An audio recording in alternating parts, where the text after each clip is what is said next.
اور اس زندگی سے پہلے ہم ہزاروں سال تک روح کی کیفیت میں رہے، پھر یہ دنیا کی زندگی ملی، پھر قبر کی زندگی، ہزاروں سال ہمیں قبر میں رہنا ہے، پھر حشر کا 50,000 سال کا دن ہے، پھر میزان عدل ہے، اور پھر اچھوں کو جنت اور بروں کو جہنم۔ یہ انسانی زندگی کے مراحل ہیں، لیکن انسان کا المیہ یہ ہے کہ انسانی زندگی کا وہ گھر جو سب سے مختصر گھر ہے، انسان نے اسی زندگی کو اپنا سب کچھ سمجھ لیا ہے۔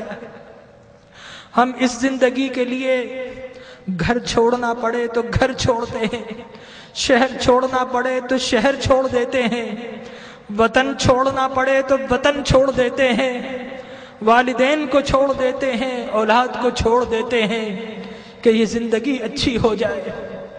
ڈاکٹر کہے کہ تمہارا جسم بیمار ہے، فلاں چیز چھوڑ دو، تو ہم وہ چھوڑ دیتے ہیں، حتیٰ کہ کھانا اور پینا بھی چھوڑ دیتے ہیں۔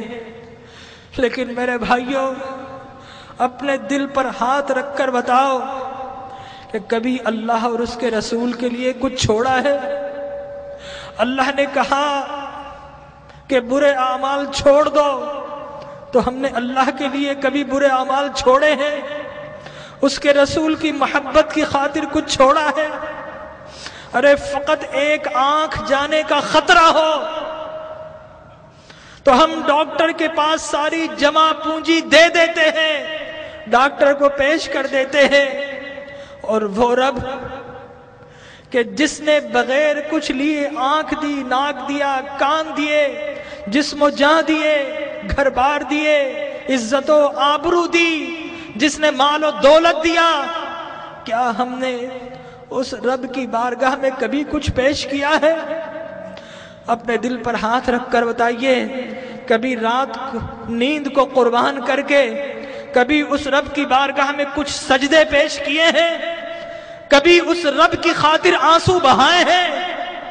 ارے اس دنیا کو سب کچھ سمجھنے والوں، اس دنیا کو بڑا ہم سجاتے ہیں، گھر میں رنگ و روغن کرتے ہیں، فانوس لگاتے ہیں، وائٹ واش کرتے ہیں، قیمتی گدے اور قیمتی سامان سے اپنی زندگی کو آرام پہنچاتے ہیں، لیکن یاد رکھیے کہ یہ زندگی 60-70 سال کی زندگی ہے۔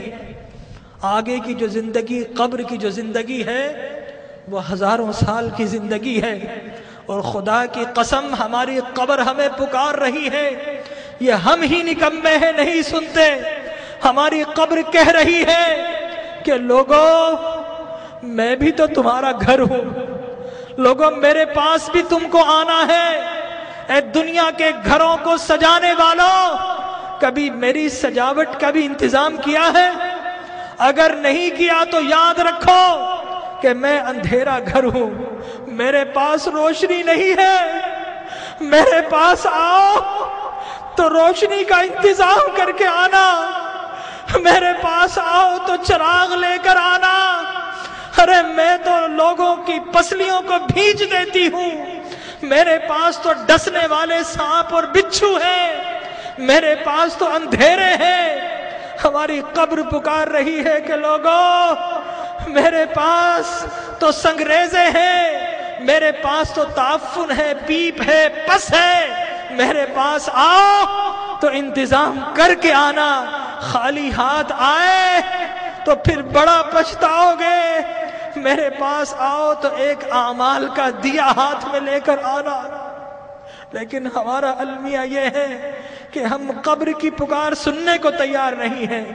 جو بڑے ہیں وہ اپنے کاروبار میں مست ہے، جو جوان ہیں اپنی جوانی کی مستی میں مست ہیں، اس دنیا کی رنگینیوں میں مست ہیں، اور جو چھوٹے ہیں انہیں کوئی بتانے والا ہی نہیں ہے کہ اس دنیا کے بعد ایک اور دنیا بھی ہے، اس زندگی کے بعد ایک اور زندگی بھی ہے۔ بتائیے، اگر آپ سے کوئی کہے کہ دیوار کے پیچھے کوئی گن لے کر کھڑا ہے تو آپ جائیں گے؟ اگر کوئی کہے آپ سے کہ اس جہاز میں مت بیٹھو، یہ کریش ہونے والا ہے، آپ کبھی نہیں بیٹھیں گے، الٹ ہو جائیں گے۔ تو وہ موت کہ جس کا کوئی انکار نہیں کر سکتا، کیا ہمیں اس موت کے لیے الٹ نہیں ہونا چاہیے؟ ہمارے نبی نے بتایا کہ لوگوں، جو کچھ میں جانتا ہوں اگر تمہیں معلوم ہو جائے تو تم ہنسنا چھوڑ دو، تم رونا شروع کر دو، ہنسنا چھوڑ دو۔ لوگوں، جو کچھ میں دیکھ رہا ہوں اگر تم دیکھ لو تو تم شہروں کو چھوڑ دو اور جنگلوں میں دوڑ پڑو۔ تو آج کی رات ہمیں اپنے رب کو منانا ہے۔ ہم بہت ہنس لیے ہیں، آج کی رات تو کچھ آنسو بہا لیجئے، اپنے رب کو منا لیجئے۔ ارے اللہ کے انبیاء کو دیکھیے، یحییٰ علیہ السلام بچے ہیں، 6-7 سال کے ہیں، زارو قطار روتے تھے، بے ہوش ہو جایا کرتے تھے۔ ایک روز اپنے گھر سے نکل گئے، غاروں میں چلے گئے، ماں باپ ڈھونڈ رہے ہیں، لوگوں سے پوچھتے ہیں 7-8 سال کا بچہ ہے، کسی نے دیکھا؟ ایک چرواہا کہتا ہے کہ بچہ تو نہیں دیکھا، ہاں اس غار سے رونے کی آواز آ رہی ہے، 3 دن سے کوئی رو رہا ہے اور اس کے رونے سے ہماری بکریوں نے کھانا اور پینا چھوڑ دیا ہے۔ ماں باپ اندر جاتے ہیں، دیکھتے ہیں اللہ کے نبی یحییٰ رو رہے ہیں۔ ماں کہتی ہے کہ بیٹا اب تو چلو، اب تو رونا بند کر دو۔ اللہ کے نبی یحییٰ فرماتے ہیں اماں، عذاب قبر سے بچنے کی ضمانت آپ دے دو اور رونا میں چھوڑ دیتا ہوں۔ اللہ اکبر۔ تو آج کی رات اپنے رب سے عذاب کی پناہ مانگنی ہے۔ حضرت ابراہیم بن ادھم ایک باتھ روم، ایک ٹوائلٹ میں جاتے ہیں، جانے کی کوشش کرتے ہیں، حمام کا مالک روک دیتا ہے، کہتا ہے پیسے دو۔ حضرت ابراہیم بن ادھم رونا شروع کر دیتے ہیں اور کہتے ہیں کہ یہ لیٹرین جو شیطان کی جگہ ہے، یہاں پر جب بغیر پیسے کے نہیں جا سکتا، ارے اللہ کی وہ جنت جو انبیاء اور اولیاء کے رہنے کی جگہ ہے، وہاں اعمال کے بغیر کیسے جاؤں گا؟ تو آج اعمال کا چراغ لے لیجئے۔ اللہ تبارک و تعالی ہماری حاضری کو قبول فرمائے۔ اپنی محرومیوں کو یاد کیجئے، اپنی بیماری